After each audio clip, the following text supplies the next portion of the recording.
பிலிப்பியர் 1:9-11 வாசிக்கும் போது 11ஆம் வசனத்தில் பாருங்க, அவர் ஜெபிக்கிற 3வது குறிப்பு என்ன? நீங்கள் கிறிஸ்துவின் நாளுக்கென்று துப்புரவானவர்களும் இடரற்றவர்களுமாயும் இருக்க வேண்டுதல் செய்கிறேன்.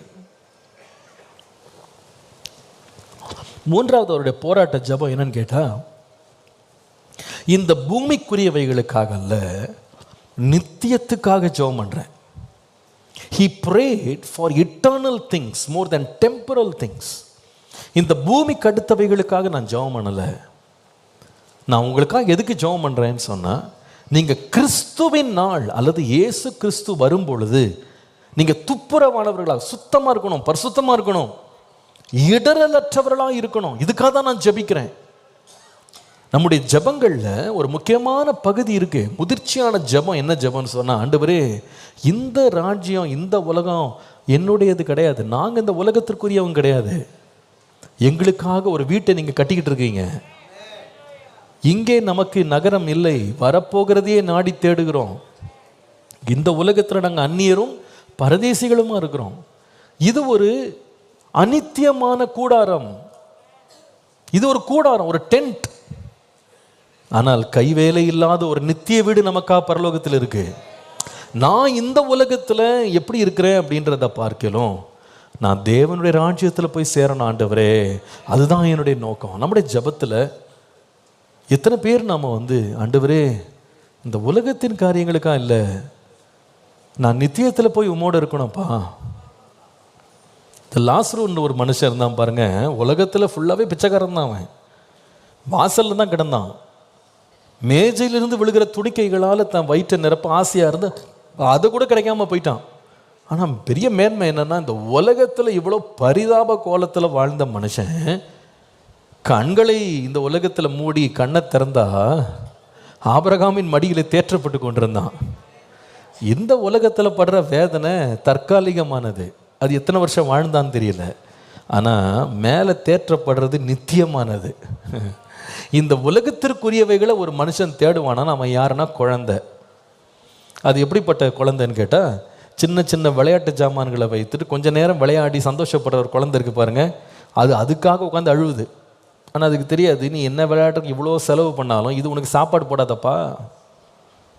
அப்பா எதுக்கு பதறுவார்னா, என் பையன் 2000 ரூபாய்க்கு பொருள் கேட்குறான், 2000 ரூபாய்க்கு ஒரு விளையாட்டு ஜாமான் கேட்குறான், ஆனால் எனக்கு இந்த பிள்ளைக்கு சாப்பாடு போட காசு இல்லையே. ஆனால் இவன் ஆசைப்படுறது என்ன? உயிர் வாழ்றதுக்கு சாப்பாடு அவனுக்கு தெரியல, நாளைக்கு உயிரோடு இருக்க போகிறோமான்னு தெரியல. அவனுக்கு தேவை என்ன? ஒரு 10 நிமிஷம் 1 மணி நேரம் விளையாடுற ஒரு விளையாட்டு சாமான், அவ்வளோதான்.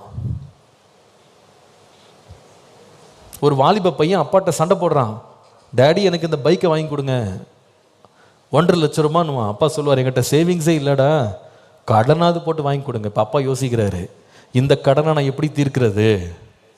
அந்த பையன்கிட்ட போய் எக்ஸ்பிளைன் பண்ணுறாரு, எப்பா நீ கொஞ்சம் வேலை செஞ்சு கஷ்டப்பட்டு அப்பா சம்பாரித்து வாங்கிக்கோ, இப்போ என்னால் வாங்க முடியாது, வாங்கினா வீடே கடனில் போயிடும், அடிப்படை தேவைகளை கூட நம்மளால் என்ன பண்ண முடியாது, சந்திக்க முடியாது. ஆனால் அந்த பிள்ளை கொஞ்சம் முதிர்ச்சியாக இருந்தானா புரிஞ்சுக்கிடுவான், ஆமாம் டேடி சொல்கிறது கரெக்ட் தான், பைக் இல்லாமல் நம்ம வாழ்ந்துடலாம், சாப்பாடு இல்லாமல் வாழ முடியுமா, வீடு இல்லாமல் வாழ முடியுமா, பைக் இல்லாட்டி கூட பரவாயில்ல, வீடை பராமரிக்கணும், இத்தனை பேர் ஒரே சம்பளத்தில் சாப்பிட்றாங்க, எல்லாருக்கும் இந்த பணம் தேவையாக இருக்குது அப்படின்னு என்ன பண்ணுறான்னா, ஒரு முதிர்ச்சி உள்ளவன் யோசிக்கிறான். ஆவிக்குரிய வாழ்க்கையிலையும் புருஷனாக வளர்ந்தவன், போராடி ஜெபிக்க தெரிந்தவன் எப்படி ஜெபிக்கிறான்னா, அவன் மாம்சம் சொல்லுது இந்த உலகத்திற்குரியவைகளை தேடு, இந்த உலகத்துக்காக ஜெபம் பண்ணு. ஆனால் ஆவிக்குரியவன் எப்படி ஜெபம் பண்ணுறான்னா, இந்த உலகத்திற்குரியதல்ல, நான் ஒரு வீட்டுக்கு போய் சேரணும், தேவன் எனக்காய் ஒரு வீட்டை ஆயத்தம் பண்ணி இருக்கிறார், அல்லேலூயா, அங்கே போய் நான் சேரணும். ஆகவே அந்த நம்பிக்கைக்காக, அந்த முடிவுக்காக நான் போராடணும். கிறிஸ்துவின் நாளுக்கென்று நான் துப்புரவானவனும் நான் இடரலற்றவனுமா இருக்கணும். என் வாழ்க்கையின் பரிசுத்தத்துக்காக நான் அதிகமாக ஜெபிக்கிறேன். இந்த உலகத்தில் உள்ள பண்டமாடிகளுக்காக நான் ஜெபிக்கிறது இல்லை. இயேசுவே என்னை இன்னும் அதிகமாக பரிசுத்தப்படுத்தும், என்னை மண்டையில் இழுத்துக்கொள்ளும், என்னை இன்னும் மண்டையில் சேர்த்து கொள்ளும், உம்முடைய பரிசுத்தத்தில் பங்குள்ளவனா என்னை மாற்றும். என்ன அருமையான ஒரு ஜெபம். இந்த ஜெபம் பண்ணும்போது போராட்டமாக தான் இருக்கும். உலகத்தின் தேவைகளுக்காக ஜெபிக்கும் போது தடையே வராது. ஃப்ரீ ரோடு மாதிரி இருக்கும். ஆனால் உலகத்தின் தேவை நம்மை சூழ்ந்து நிற்கும்போது, ஆண்டவரே இவைகளுக்காக நான் ஜெபிக்காம பரலோகத்திற்குரியவைகளுக்காக நான் ஜெபம் பண்ணுறேன், நித்தியக்காக நான் ஜெபிக்கிறேன். அப்படி ஜெபிக்கும்போது பிசாசு நம்மளை சும்மா விட மாட்டான், போராடுவான். வந்து இந்த தேவைக்காக ஜெபம் பண்ண, இவ்வளோ பெரிய தேவை இருக்கே, இவ்வளோ பெரிய பிரச்சனை இருக்கே, இவ்வளோ பெரிய போராட்டம் இருக்குது, இதை விட்டுட்டு நீ போய் அதுக்கு ஜெபம் பண்ணுறியே. ஆனால் பவுல் சொல்கிறாரு, நான் வந்து பாரம்பரிய ஜெபம் செய்கிறதில்ல ஆண்டவரே, நான் போராடி ஜெபம் பண்ணுவேன். ஹல்லேலூயா. இன்றைக்கி ஆண்டவர சபையில் ஒரு சேனை எழுப்பணும். என்ன சேனைன்னா, ஒரு யுத்த சேனை மாதிரி எழும்பி தேவனுக்கு முன்பாக போராடி ஜெபிக்கிறவர்களாக எழும்பணும். எத்தனை பேர் ஜெபிக்கலான்னு நினைக்கிறீங்க? அப்படிப்பட்ட ஜெபாவி கர்த்தர் நமக்குள்ளே ஊற்றணும். நம்ம ஜெபிக்கணும். 3 காரியங்கள் சொன்னேன். சரீரத்திற்குரியவைகளை அல்ல, ஆவிக்குரியவைகளுக்காக நான் ஜெபிக்கணும். அதான் போராட்ட ஜெபம். 2வது, நான் வந்து என்னுடைய மகிமைக்காக அல்ல, கர்த்தருடைய மகிமை உண்டாகணும் நான் ஜெபிக்கணும். அதான் போராட்ட ஜெபம். 3வது, இந்த பூமிக்கு அடுத்தவைகளை அல்ல, வரப்போகிற தேவனுடைய வருகைக்காக, அவருடைய ராஜ்யத்திற்கு நான் ஆயத்தமாகணும் நான் ஜெபிக்கணும். மேலானவைகளை நான் தேடணும். அல்லேலூயா. நான் ஒரு சிறு பிள்ளையாக இருந்த பொழுது சிறு பிள்ளையை போல பேசினேன், சிறு பிள்ளையை போல யோசித்தேன், சிறு பிள்ளையை போல சிந்தித்தேன். அது ஓகே, தப்பு கிடையாது. ஆவிக்குரிய வாழ்க்கையில் வளருகிற காலங்கள் இப்படிலாம் ஜெபிக்கிறது தப்பே கிடையாது. நம்ம சிந்தனை, நம்முடைய கவலை, நம்முடைய நோக்கம் எல்லாம் அற்பமான அடிப்படையான காரியங்களுக்காக இருந்திருக்கலாம். பரவாயில்ல, இருந்துட்டு போட்டோம், விடுங்க, அது கடந்தது. பின்னானவைகளை தள்ளுங்க, முன்னானவைகளை நோக்குங்க. கிறிஸ்து இயேசுக்குள்ளாய் நமக்கு இருக்கிற பந்தய பொருளுக்காக, பரம அழைப்பின் பந்தய பொருளுக்காக லக்கை நோக்கி ஓடுவோம். அல்லேலூயா. இன்றைக்கு ஆண்டவர்கிட்ட சொல்லணும், ஏசப்பா என் ஜெபத்தில் ஒரு முதிர்ச்சியை தாங்க ஆண்டவரே, என் ஜெபத்தில் ஒரு முதிர்ச்சியை. பாருங்கள், நிறைய பேருக்கு, பாஸ்டர் எப்படி பாஸ்டர் ரொம்ப நேரம் ஜெபம் பண்ணுறது, என்ன பாயிண்ட்லாம் சொல்லி ஜெபம் பண்ணுறது. சரி, நம்முடைய சரீர தேவைகள்லாம் வச்சு ஒரு ஜெபம் பண்ணி பாருங்க. எவ்வளோ நேரம் ஜெபிக்கலாம்னு நினைக்கிறீங்க? எவ்வளோ நேரம் ஜெபம் பண்ணலாம்?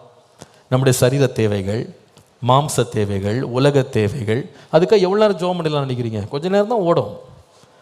எப்படி இந்த தேவைகள் அனித்தியமானதோ ஜெபமும் அனித்தியமானதாக முடிஞ்சிடும், சீக்கிரம் முடிஞ்சிடும். ஆனால் நீங்கள் ஆவிக்குரியவைகளுக்காக ஜெபிச்சு பாருங்கள், உன்னதத்துக்குரியவைகளுக்காக ஜெபிச்சு பாருங்கள், தேவனுடைய ஆவியானவரை சார்ந்து இந்த மாதிரி ஒரு லெவலில் போய் ஜெபம் பண்ணி பாருங்கள். அந்த ஜெபத்தை முடிக்கவே முடியாது. ஏன்னா ஆவியானவர் இன்னும் நம்மளை ஆழங்களுக்குள்ளே எடுத்துக்கொண்டு போய்கொண்டே இருப்பார். அல்லேலூயா. நமக்குள்ளே நிறைய உணர்வை தருவார். நமக்குள்ளே ஒரு ஆராய்ச்சி பண்ணி ஜெபிக்க ஆண்ட உணர்வு கொண்டு வருவார். மாம்சத்தில் ஜெபிக்கும் போது பார்த்தீங்கன்னா, எனக்கு இந்த தேவை இருக்கே, எனக்கு இது வேணுமே, இது கிடைக்கணுமே, இப்படியே தான் நம்ம கவலைப்பட்டுட்டு இருப்போம். ஆனால் ஆவியானவர் சொல்ல, இங்கே பார்ப்பா, உன்னுடைய அன்பு இழந்து, உன் பொறுமை இழந்து, உன் நற்குணங்கள் இல்லாமல் நீ வாழ்ந்துட்டுருக்கிறியே, இதுதான் உனக்கு தேவையா? நீ ஆவியின் கனிகளுக்காக நீ ஜெபம் பண்ணு. நீங்கள் ஜெபிச்சு ஆரம்பித்து பாருங்கள், ஆவியானவர் அப்படியே நம்மளை உடச்சி நொறுக்குவார், நம்மளை இன்னும் அதிகமாக ஏவுவார் ஜெபிக்க பண்ணும்படி. அல்லேலூயா. அப்படி ஆழங்களுக்குள்ளே கொண்டு போவார். இந்த காலில் ஆண்டவரே, அப்படி போராடி ஜெபிக்கிற ஒரு ஜெபத்தை எனக்கு தாங்க ஆண்டவரே. எத்தனை பேர் அப்படி ஜெபிக்கலான்னு யோசிக்கிறீங்க?